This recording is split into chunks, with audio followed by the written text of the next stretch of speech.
Bismillahirrahmanirrahim. Assalamualaikum warahmatullahi wabarakatuh. Innal hamdalillah nahmaduhu wa nasta'inuhu wa nastaghfiruh wa na'udzu billahi min shururi anfusina wa min sayyiati a'malina may yahdihillahu fala mudilla lahu wa may yudlil fala hadiya lahu. Asyhadu an la ilaha illallah wahdahu la syarika lah wa asyhadu anna Muhammadan 'abduhu wa rasuluhu la nabiyya ba'dah. Alhamdulillah azani Allah wa iyyakum. Alhamdulillahil alamin. Kita dipertemukan lagi oleh Allah Subhanahu wa taala dalam suasana thalibul ilmi, dan insyaallah per pekan yang genap nggih. Insyaallah kita akan membahas kitab yang baru, yaitu kitab Bulughul Maram. Jadi ada pekan ganjil nanti insyaallah kita tetap lanjut kajian kitab Aqidah Wasithiyah. Adapun pada pekan yang genap insyaallah kita akan membahas kitab Bulughul Maram. Kitab Bulughul Maram atau biasa disebut Bulughul Maram min Adillatil Ahkam adalah sebuah kitab tulisan Ibnu Hajar Al-Asqalani, seorang ulama yang bermadzhab Syafi'i, ahli hadis. Beliau juga seorang yang alim, ya, ilmunya tinggi, bahkan beliau dijuluki Amirul Mukminin fil Hadis, pimpinannya orang-orang beriman dari ahli hadis, seorang ahli hadis yang menjadi pemimpin kaum muslimin dalam hal hadis. Beliau juga dijuluki sebagai Al-Hafidh, sebagaimana disebutkan dalam sebuah keterangan, ya, kalau yang namanya Al-Hafidh itu adalah orang yang hafal lebih dari 100.000 hadis, ya, matan dan sanad. Ya, mungkin kalau kita lihat di zaman kita sekarang ini, kira-kira ada enggak yang hafal seperti itu? Ya mungkin ada, ya, tapi sedikit sekali. Nah, Imam Ibnu Hajar Asqalani selain beliau seorang ahli hadis, beliau juga hafal banyak hadis Nabi sallallahu alaihi wasallam. Dan cukuplah nasihat daripada Syekh Albani rahimahullah tentang kitab ini. Beliau menyampaikan min ahsanil kutubil musannafah fi adillatil ahkam, termasuk kitab-kitab yang ditulis, sebagus-bagus kitab yang ditulis dalam hal dalil-dalil tentang hukum, yang membahas tentang hukum-hukum di dalam Islam. Kata beliau Kitabul Hafidh Ibnu Hajar Al-Asqalani, kitabnya Al-Hafidh Ibnu Hajar Al-Asqalani, ya, kata beliau sebagus-bagus kitab. Dan para ulama juga banyak memuji daripada kitab Bulughul Maram ini. Di antaranya dalam kitab Bulughul Maram, ya, disebutkan hadis-hadis yang tidak disebutkan dalam kitab Umdatul Ahkam. Kitab Umdatul Ahkam sama, ya, kitab tentang masalah ahkam, ya, hukum-hukum Islam. Tapi cuman mencukupkan kepada hadis-hadis yang muttafaq alaih, hadis-hadis yang disepakati oleh Bukhari Muslim. Tapi di dalam Bulughul Maram itu hadis-hadis dalam baik kitab Sunan ataupun kitab-kitab yang lainnya dalam kitab hadis itu disebutkan di dalam kitab Bulughul Maram. Dan kata para ulama ada kurang lebih sekitar 1.500 lebih. Ada yang mengatakan ada 1.300 lebih hadis-hadis Nabi sallallahu alaihi wasallam. Hadirin rahimakumullah, kitab ini sebenarnya bisa didapat di mana-mana. Mungkin kalau bagi panjenengan yang ingin PDF-nya banyak sekali di internet, ya, nanti mungkin bisa kita sertakan linknya. Ada sekitar kurang lebih 500 lebih halaman, ya. Tapi kalau beli cetakan Indonesia insya Allah ada, mungkin harganya sekitar 30.000, ya. Itu bukan kitab syarah, tapi kitab matan. Kalau kitab syarahnya lagi ya mungkin lebih mahal, ya. Syarahnya saja Tawdihul Ahkam karya Syekh Al-Bassam, ya, seorang ulama di Saudi Arabia, itu mungkin sekitar ya hampir 1 juta. Ya, ada 5 kalau tidak salah 5 jilid kitab syarahnya Bulughul Maram, dan banyak sekali para ulama yang mensyarah kitab Bulughul Maram. Ya fillah azani Allah wa iyyakum. Kalau di dalam syarah-syarah kitab Bulughul Maram, kalian akan dapati, ya, pembahasan para ulama juga membahas tentang masalah mustalah hadis, ya. Dan pembahasan tentang mustalah hadis, istilah-istilah dalam hadis itu insyaallah kita tidak akan membahas di sini. Ya, jadi poin pembahasan kita terhadap kitab Bulughul Maram ini, ya, terpusat pada 2 hal. Yang pertama, kita membahas rawi atau periwayat dari hadis tadi. periwayat di kalangan para sahabat. Ya, kita sampaikan sirah mereka, kita sebutkan siapa mereka, siapa nama mereka, ya, kelebihan mereka, supaya apa? Kita bisa ittiba kepada generasi salaf. Dari dulu kita mengikuti ittiba salaf, tapi ketika ditanya siapa nama Abu Hurairah, nah, kita bingung, ya.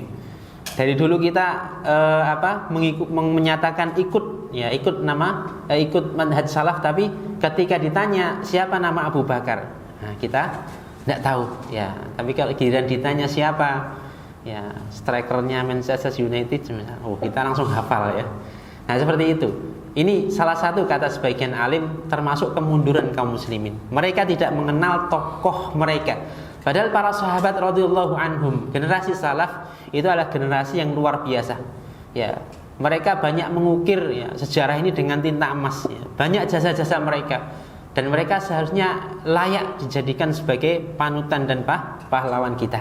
Ya, jadi yang kita sebutkan di sini yang pertama kita fokus pada rawi dari kalangan para sahabat. Ya, sehingga nanti ketika kita dengan izin Allah selesai kitab ini, ya mungkin banyak para sahabat yang kita kenal. Ya, setidak-tidaknya kita mengetahui, oh mereka para sahabat, mereka punya nama ini, ya mereka punya kelebihan ini. Ya, sehingga muncul dalam diri kita untuk berittiba atau mengikuti para sahabat yang mulia tadi.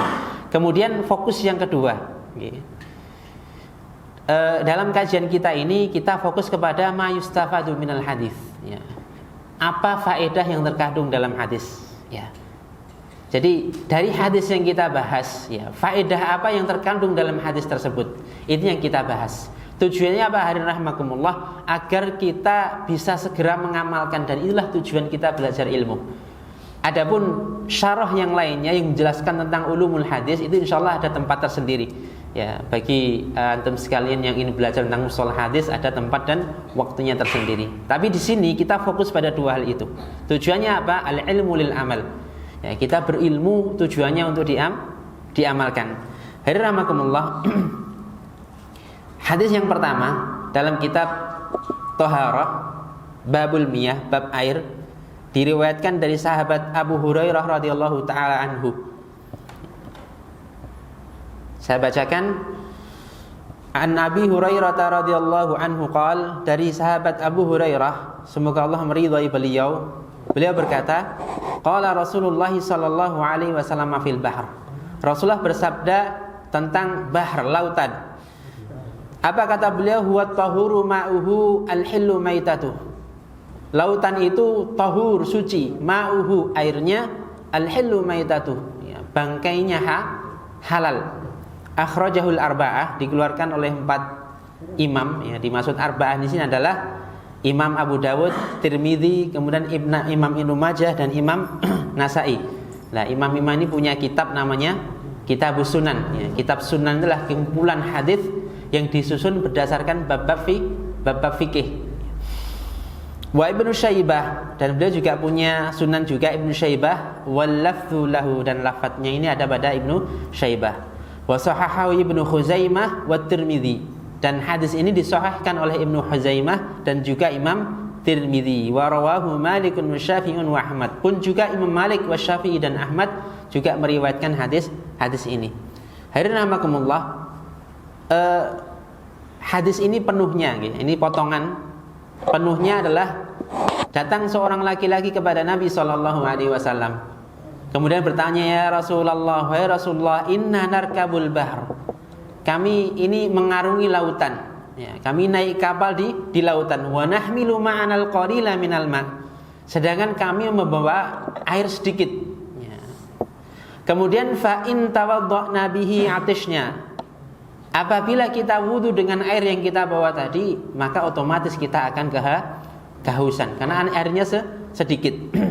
Afana tawadda'u bima'il bahr. Apakah boleh kami berwudu dengan air laut? Faqala Rasulullah sallallahu alaihi wasallam, kemudian Rasulullah sallallahu alaihi wasallam bersabda, huwa tahuru ma'uhu al-hillu maitatuh. Air laut itu suci, ya, suci airnya dan halal bangkainya. Hadirin rahimakumullah. Rawi daripada hadis ini, ya, kita sebutkan tadi, yaitu sahabat Abu Hurairah radhiyallahu taala anhu. Ya.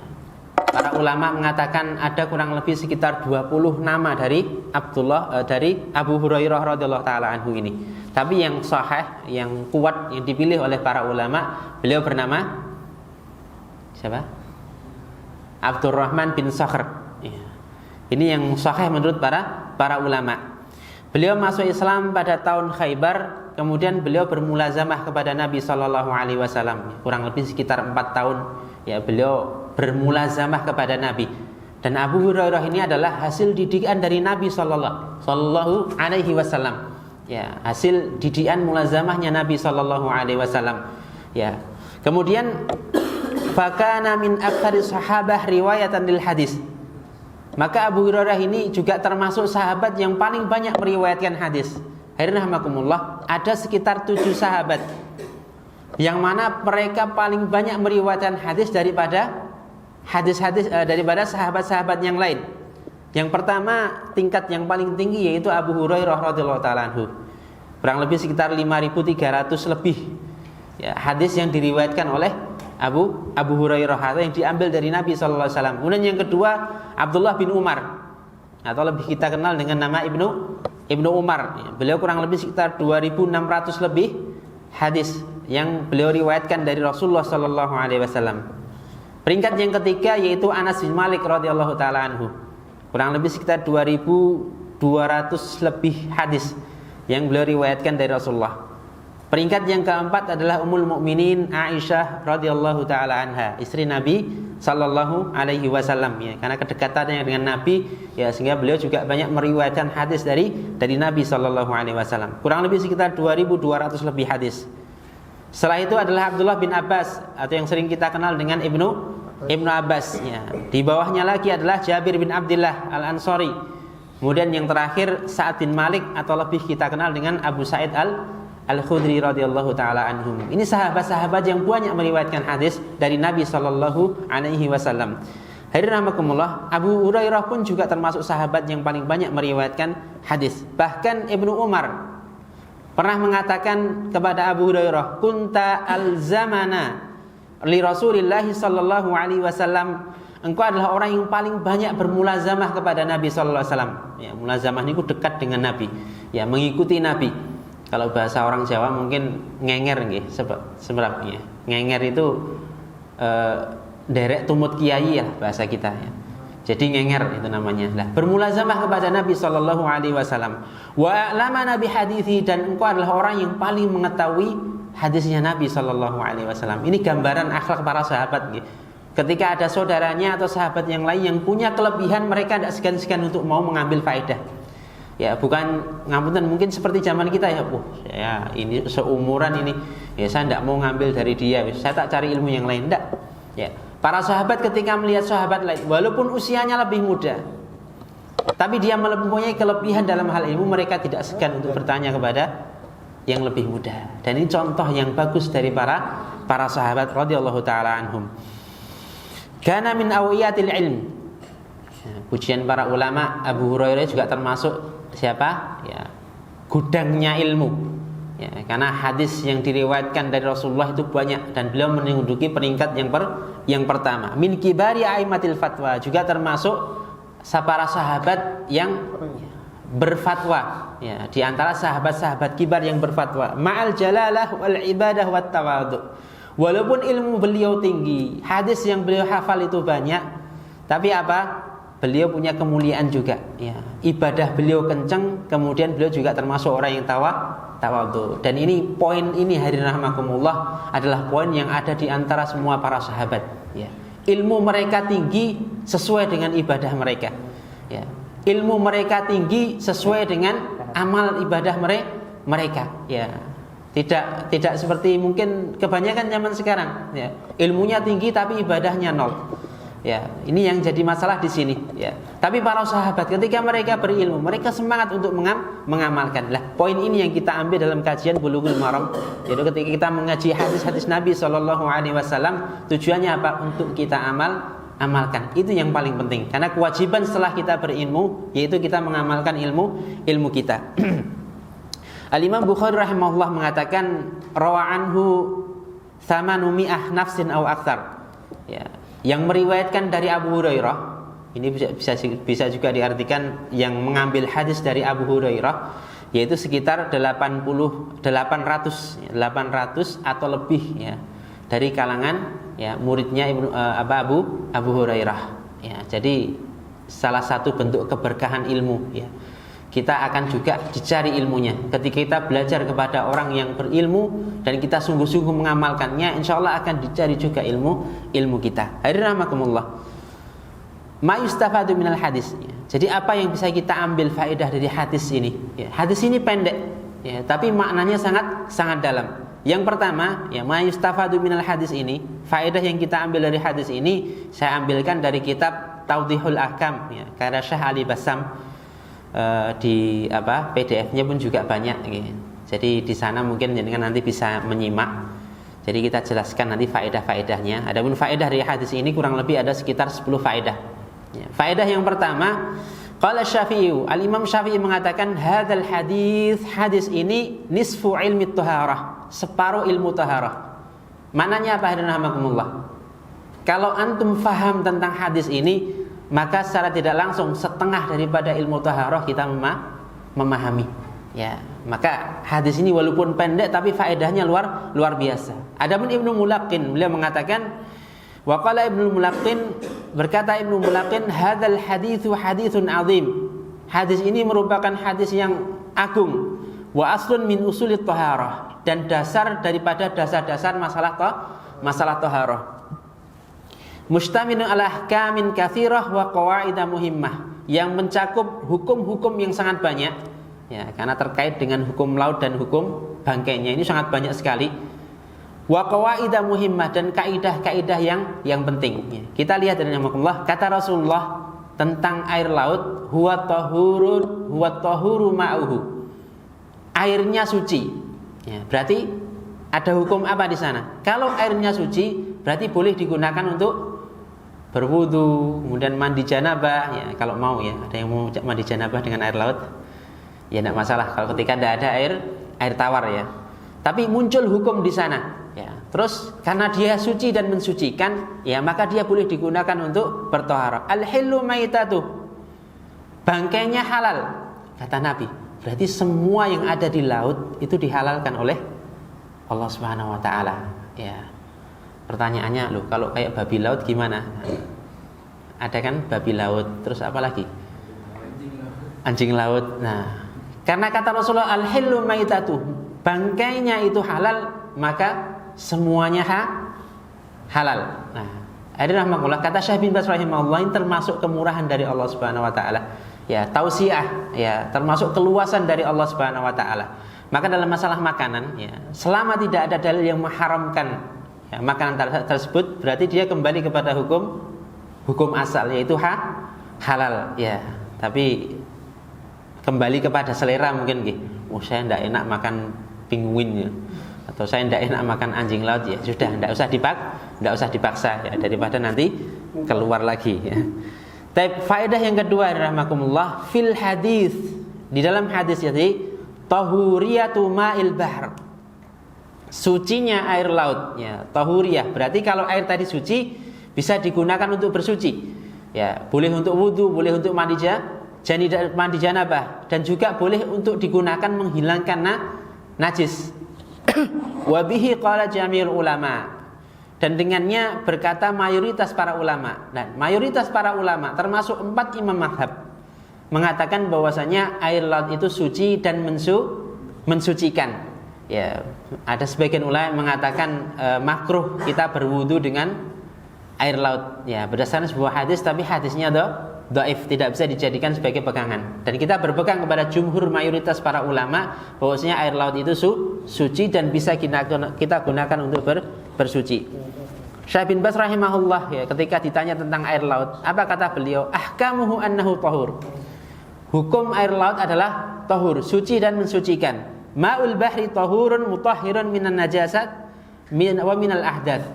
Air laut itu suci dan mensucikan, dan dia bisa mensucikan daripada najis dan hadas besar maupun hadas kecil, kata Syekh bin Baz. Lebih lanjut, wala haraja fihi walhamdulillah, dan tidak masalah kalau antum mau pakai itu untuk berwudu ya, atau untuk bersuci dan sebagainya. Ya. Tapi kalau tidak mau pakai, ya tidak apa-apa, pakai air biasa juga tidak masalah. Faedah yang ketiga, namakumullah, annama al-bahr, bahwasanya air laut yarfa'ul hadatsal akbar wal asghar, mampu menghapus atau bisa menghapus hadas besar dan hadas kecil. Ya, adalah istilah hadas, ada istilah najis ya, najis atau najasat. Apa bedanya? Kalau hadas itu adalah sesuatu yang menjadikan kita ya, wajib mandi atau mandi janabah, atau sesuatu yang mengharuskan kita untuk berwudu. Maka dibagi menjadi dua. Ada hadas besar yang menjadikan kita harus mandi janabah. Berarti apa hadas besar? Junub, kemudian haid, nifas. Ya, 3 hal ini. Ini namanya hadas besar. Orang yang mengalami semacam ini kemudian diwajibkan untuk mandi janabah. Adapun hadas kecil, yaitu yang menjadikan seorang itu wajib untuk berwudu. Contohnya apa? Kencing, ya. Kentut, makan daging unta, ya. Tidur sampai terlentang dan ngorok. Nah, itu kan tidur terlelap itu membatalkan wudu, ya. Maka ketika dia bangun harus berwudu. Lah ini hadas kecil. Wa yuzilu najasah at-tahirah ala mahallin tahir. Dan air laut pun juga bisa menghilangkan najis yang mengenai tempat yang suci. Ya, misalkan mengenai badan.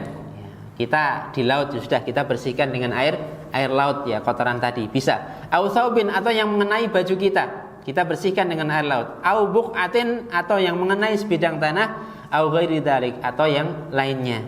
Ya, jadi hadirin rahimakumullah, faedah yang kita ambil di sini yang nomor 3 adalah air laut itu bisa menghilangkan hadas besar dan hadas kecil. Ya, cuman mungkin kita belum terbiasa karena hidup jauh dari laut. Ya, sebenarnya kalau solusi ketika kekeringan itu di laut, alhamdulillah. Ya, cuman masalahnya untuk minum saja yang jadi masalah, ya. Tapi untuk bersuci dan sebagainya tidak masalah, ya. Insyaallah air laut itu melimpah.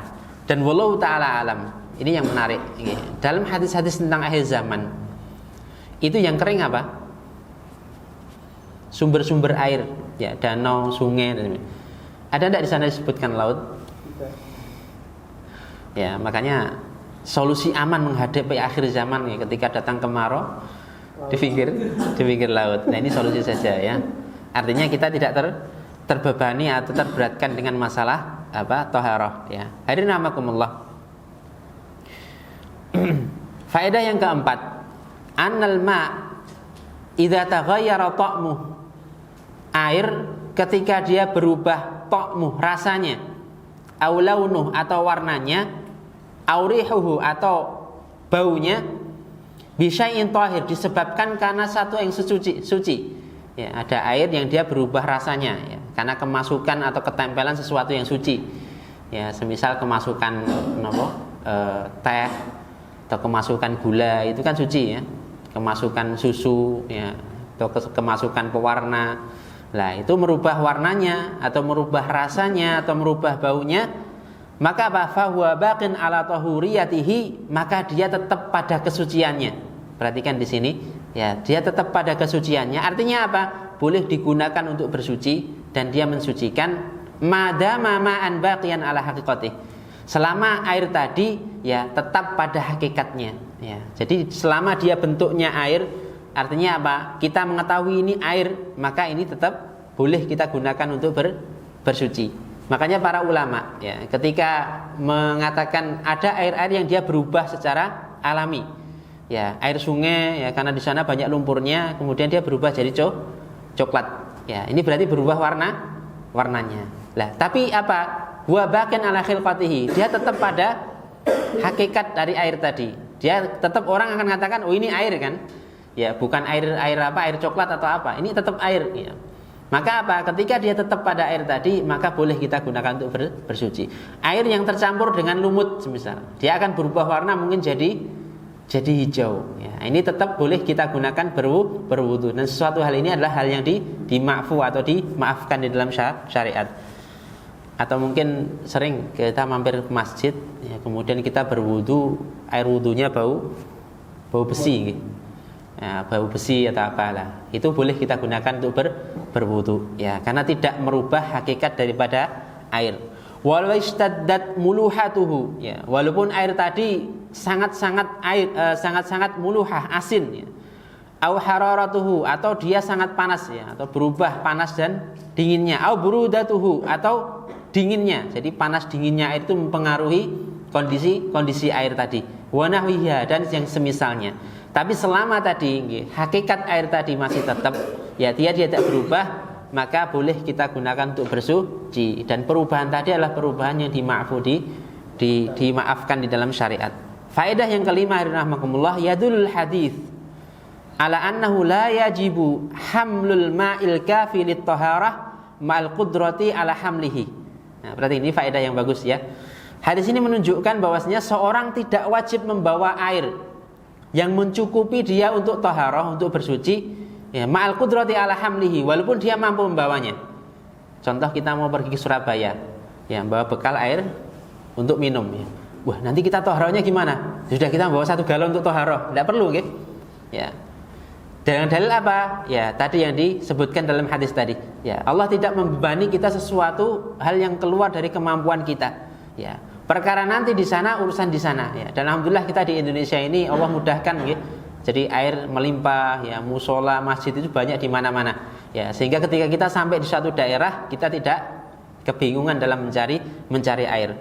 Li'annahum akhbaru annahum yahmiluna al-qalila minal ma'. Karena dalam hadis tadi disebutkan sahabat cuma membawa air yang cukup untuk minum. Ya, mereka tidak membawa untuk nanti wudunya gimana. Padahal mereka tahu mereka mau di lautan. Ya, tapi ternyata setelah sampai di lautan bingung. Wah, ini kita gunakan untuk minum atau kita gunakan untuk wudu? Kalau kita gunakan untuk wudu, kita tidak dapat minum. Nah, akhirnya apa? Kata Nabi, huwa tahuru ma'uhu al-hillu maitatuh ya. Airnya suci dan bangkainya halal. Faedah yang keenam, qauluhu, sabda Nabi, at-tahuru ma'uhu, suci airnya. Ta'rifu bil alifi wal lam. At-tahur tadi ada alif lam, ini alif lam ta'rif namanya kalau dalam bahasa Arab ya.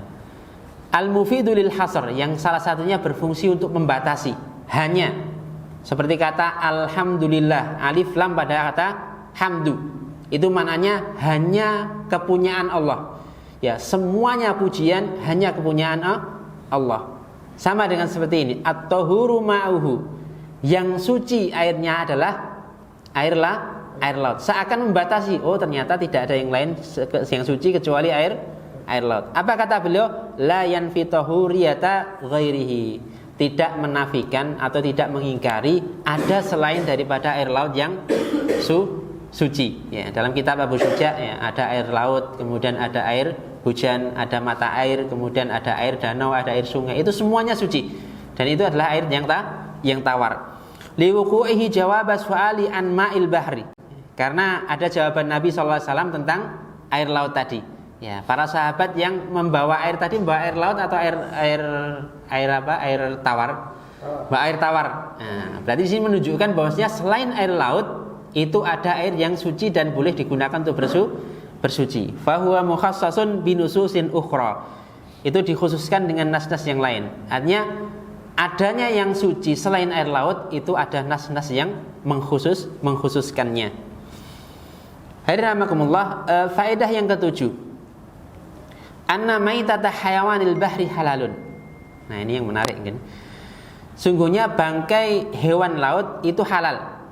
Perhatikan ya, dinamakan maitah. Dalam istilah Islam itu, bangkai itu adalah apa? Sesuatu atau hewan yang meninggal tanpa disembelih dengan sembelihan yang syar'i. Ingat poin belakang. Berarti kalau ada hewan yang disembelih dengan sembelihannya bukan syar'i, bangkai atau tidak? Bangkai nggih. Ya, maaf mungkin ini yang sering dilakukan ya. Kadang ada penyembelih sapi sudah digorok, sapinya belum meninggal dunia. Akhirnya di kaki sama di kaki depannya di urat nadinya dipotong. Lah, ini bukan sembelihan yang syar'i. Ya, berarti apa? Sembelihan tadi menjadi bangkai. Makanya hati-hati. Ya, sudah kalau yang namanya urat ini sudah terpotong, sudah selesai. Ya, biarkan dia sampai meninggal. Ya, paham nggih? Jadi yang dinamakan bangkai di dalam Islam yaitu apa? sesuatu yang meninggal atau sesuatu yang mati tanpa disembelih dengan sembelihan yang syar'i.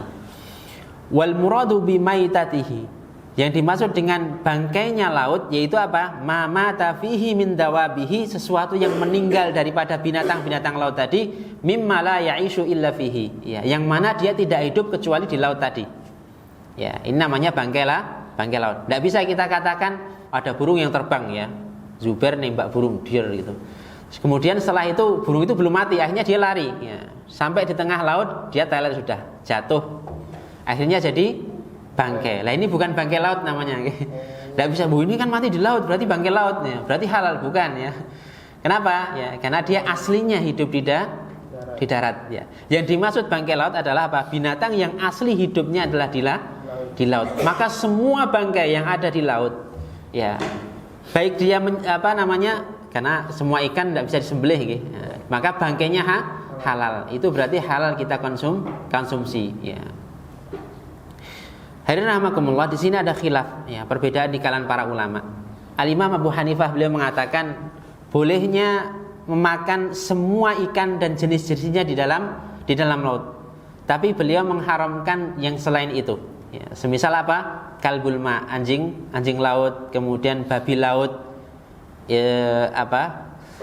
ular laut, ya, dan yang lainnya yang menyerupai binatang-binatang yang diharamkan di daratan. Ya, cuman masalahnya babi laut itu sama tidak dengan babi darat? Kan beda, nggih. Ya, cuman sekedar namanya saja. Tapi ini pendapat Imam Abu Hanifah. Jadi semua ikan dan jenis-jenisnya itu halal kecuali apa? Sesuatu yang menyerupai hewan yang diharamkan di daratan. Kemudian Al-Imam Ahmad, ya, beliau mengatakan dalam salah satu pendapat yang masyhur dalam mazhab Hambali,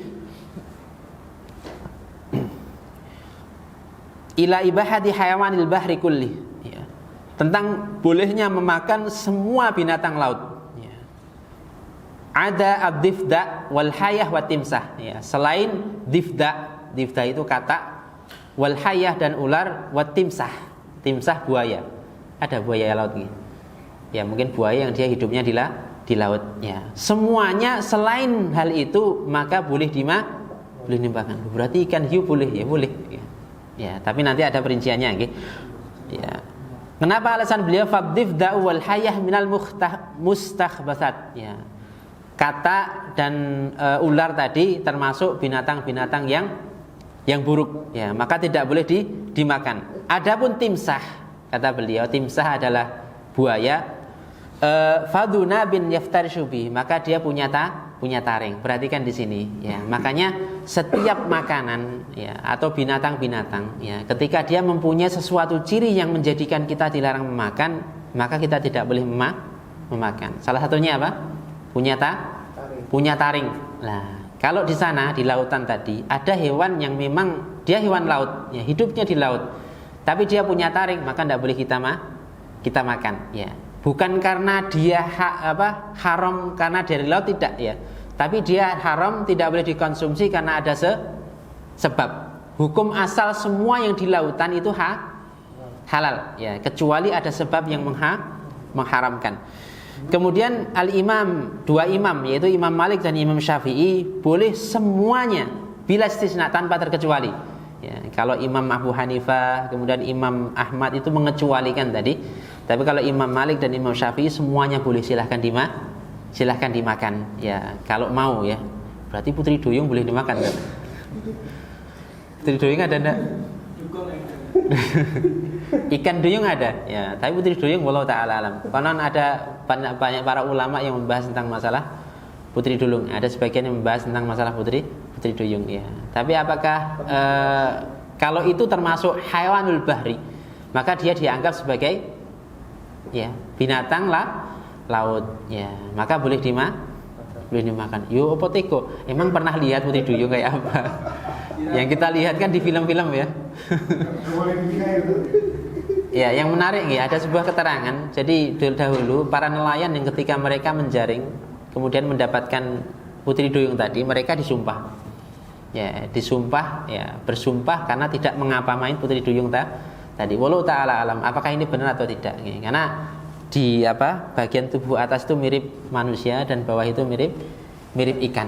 Ya, wallahu alam. Ini menarik untuk dikaji ya. Dan para ulama sebagian membahas masalah ini. Apakah ada atau tidak? Nah, pendapat yang tadi Imam Malik sama Imam Syafi'i itu semuanya boleh. Ya, mereka berdalil dengan ayat Al-Qur'an uhillalakum saydul bahri. Dihalalkan bagi kalian ya tangkapan lautnya. Artinya buruan di lautan. Ya, itu halal semua. Dan kata Syekh Al-Bassam wa hadha huwal arjah. Ya, ini pendapat yang dipilih oleh Syekh Al-Bassam ya, pensyarah hadis ini, yaitu inilah pendapat yang paling kuat ya. Tenang nggih. Berarti semua yang di lautan halal. Alhamdulillah ya. Cuman rahmakumullah, kita lihat adakah di sana sebab yang tidak boleh kita makan. Contohnya apa tadi? Bertaring. Kemudian apa? Membahayakan. Ya, ular laut kan konon lebih berbisa daripada ular dunia. Masa kita mau makan? Ya, nah, ketika memang itu berbahaya bagi kita, memadorotkan kita, maka kembali kepada hukum mencegah kemadorotan. Tidak boleh kita konsumsi, gitu. Paham gitu? Tapi selama tidak ada bahaya, tidak ada hal yang bisa menjadikan dia dilarang untuk dimakan, maka monggo silahkan ya dimakan binatang laut tadi. Faedah yang ke-8, yajibu an yakunal ma'u ar-rafi'u lil hadas wal muzilul khabath ma'an mutahhiran. Wajib ya, air yang dijadikan untuk menghilangkan hadas atau menghilangkan najis itu adalah air yang suci lagi mensucikan. Ya, termasuk air laut. Li ta'lilin Nabi sallallahu alaihi wasallam bi jawazil wudu'i minhu yakunu tahuran. Karena Nabi sallallahu alaihi wasallam membolehkan sahabat tadi berwudu dengan air laut. Kenapa? Karena air laut tadi suci. Rahmakumullah ya. Dalam mazhab Syafi'i, air itu dibagi menjadi 3 gitu. Ma'ul mutlak ya. Air yang mutlak. Artinya apa? Air itu suci ya secara zatnya dan dia bisa mensucikan ya yang lainnya. Yang kedua, ma'un tahirun. Air yang suci. Dia tidak bisa mensucikan atau tidak bisa digunakan untuk bersuci. Contohnya apa? Air teh, air susu atau air yang tercampur dengan barang yang barang yang suci ya. Air minyak wangi itu. Nah, itu termasuk air yang suci tapi tidak bisa digunakan untuk bersuci. Yang ketiga adalah ma'un najis. Air najis. Air yang awalnya suci ya atau bisa mensucikan tapi dia tercampur dengan najis sehingga mempengaruhi bau, rasa atau warnanya. Maka ini air termasuk air najis dan tidak dibolehkan untuk digunakan bersuci. Faedah yang ke-9 rahmakumullah, jawazu rukubil bahri, bolehnya mengarungi lautan li ghairi hajjin wa umratin wa jihad, tanpa untuk tujuan haji, umrah atau jihad. Nah, ini menarik ya. Karena sebagian ulama ya melarang kita mengendarai kapal di lautan kecuali dengan 3 tujuan: berhaji, berumrah dan berjihad. Tapi ini didasarkan kepada hadis yang dhaif ya. Hadis ini disebutkan bahwasanya la yarkabul bahra illa hajun aw mu'tamirun aw ghazin fi sabilillah. Tidak boleh seorang itu mengarungi lautan kecuali untuk berhaji, berumrah atau berperang di jalan Allah Subhanahu wa taala. Kenapa alasannya? Dalam hadis dhaif tadi, fa inna tahtal bahri naran. Sungguhnya di dalam laut itu ada api. Fa wa tahtan nari bahran, dan di bawah api tadi ada laut. Ya, mungkin yang pernah lihat YouTube ada ya. Jadi di laut itu ada gunung berapinya. Wallahu taala alam ya. Tapi di sini disebutkan dalam hadis salah satu larangan ya seorang ketika mengarungi lautan ya, larangannya yaitu apa? Karena di bawah lautan ada api dan di bawah api adalah lautan. Tapi hadis ini dhaif ya, didhaifkan oleh Syalbani dalam Irwaul Ghalil. Ada pun hadis yang sahih yang melarang sebagaimana sabda Rasulullah sallallahu alaihi wasallam, man raqibal bahra, barang siapa yang mengarungi lautan indar tijajihi ya, ketika terjadi badai lautan, famata, kemudian dia meninggal, faqad bari'at minhu dhimmah, maka dia terlepas dari tanggungan atau penjagaan Allah Subhanahu wa taala. Hadis ini sahih ya, disahkan oleh Syekh Al-Albani rahimahullah. Lah ini larangan ya. Larangan bagi kita untuk melaut ketika terjadi badai ya. Dan kalau secara kaidah memang tidak bagus ya. Artinya apa? Ini muadarat. Ya, saya pergi berarti saya menjerumuskan diri ke dalam kehancuran ya. Dan yang menarik, Al-Hafidz Ibnu Hajar Asqalani ya, beliau menukil dari Ibnu Abdul Bar, annahu yahrumu rukubuhu indar tirjaji ittifaqan. Ya, terjadi kesepakatan di kalangan para ulama, ya, diharamkan mengarungi lautan ketika terjadi badai. Ya. Faedah yang terakhir dan ke-10, ya, fadilatuz ziyadah fil fatwa 'alas su'al. Kelebihan, ya, atau keutamaan melebihkan jawaban, ya, ketika memberikan fatwa. Dan ini dilakukan oleh Rasulullah dalam hadis ini. Sahabat cuma bertanya, bolehkah saya berwudu dengan air laut? Maka jawaban Rasulullah yang pertama, huwa tahuru ma'uhu, dia tahur, maka silahkan boleh berwudu dengan air laut. Beliau tambahkan satu lagi, ya, al-hillu maitatu, bangkainya halal. Nah, ini tambahan dalam fatwa. Wa dzalika idza dhanna al-mufti anna sa'ila qad yajhalu hadzal hukm. Ini boleh dilakukan tambahan ketika seorang yang ditanya atau mufti tadi melihat orang yang bertanya tadi bisa jadi tidak tahu hukumnya.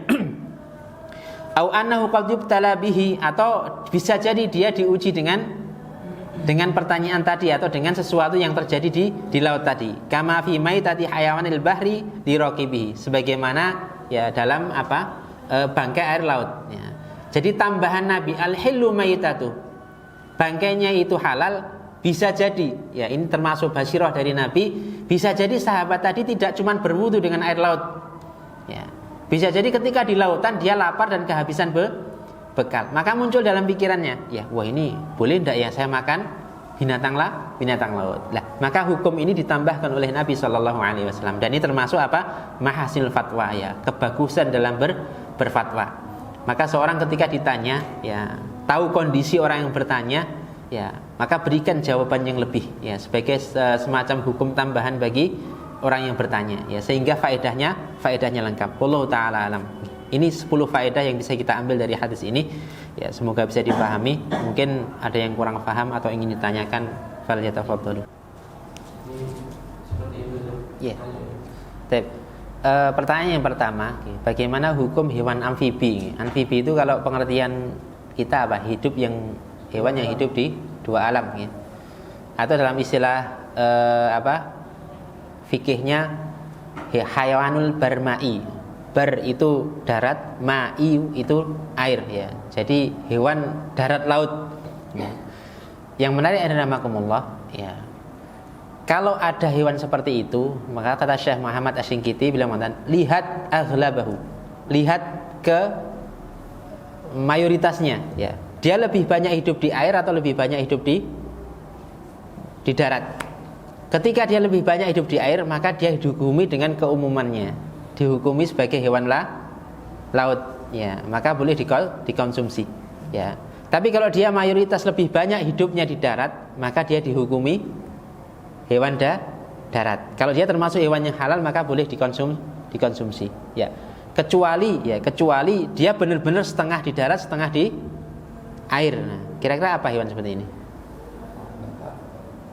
Katak, ya. Katak itu ada hadis lagi larangannya, ya. Ada larangan kita membunuh katak, ya. Jadi sebab diharamkannya bukan karena dia hidup di dua alam, ya, tapi karena kita dilarang membunuh katak, ya, seperti itu. Kemudian pertanyaan yang kedua tentang perkataan Abu Hurairah radhiyallahu taala anhu, ya, beliau diberi dua gentong, ya.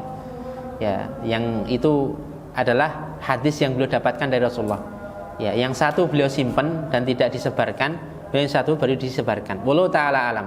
Yang kurang lebih 5.000 lebih tadi, itulah yang sampai kepada kita dan disebarkan oleh Abu Hurairah. Berarti ada separuhnya lagi, yang itu ditutupi. Ya. Kenapa kata beliau kalau ini disampaikan, maka beliau bisa dibunuh dan terancam nyawanya. Ya, nah ini termasuk fikihnya para sahabatnya. Ketika memang menyampaikan sesuatu menimbulkan madharat yang besar, bahkan bisa menghilangkan nyawa, maka boleh kita menyembunyikannya. Tidak ada satu ulama pun yang mengatakan Abu Hurairah itu kitmanul ilm, Abu Hurairah menyembunyikan ilmu, tidak. Ya, beliau melakukan seperti itu karena ada madharat yang lebih besar. Ya, jadi bisa jadi separuhnya lagi yang nampak pada kita tadi, ya, itu disimpan sama Abu Hurairah radhiyallahu anhu. Dan sebagian ahli ilmu mengatakan hadis itu menggambarkan tentang hadis-hadis fitnah, ya, hadis-hadis tentang kejadian-kejadian setelah Rasulullah SAW meninggal dunia. Ya, karena di sana disebutkan tokoh-tokoh yang berperan dalam finah tersebut. Nah, itu kalau disebutkan kan ya bisa jadi rame ya, seperti itu. Semoga yang sedikit ini bermanfaat. Karena majelis ini diberkahi oleh Allah Subhanahu wa taala, kita akhiri dengan doa penutup majelis. Subhanallah. Assalamualaikum warahmatullahi wabarakatuh.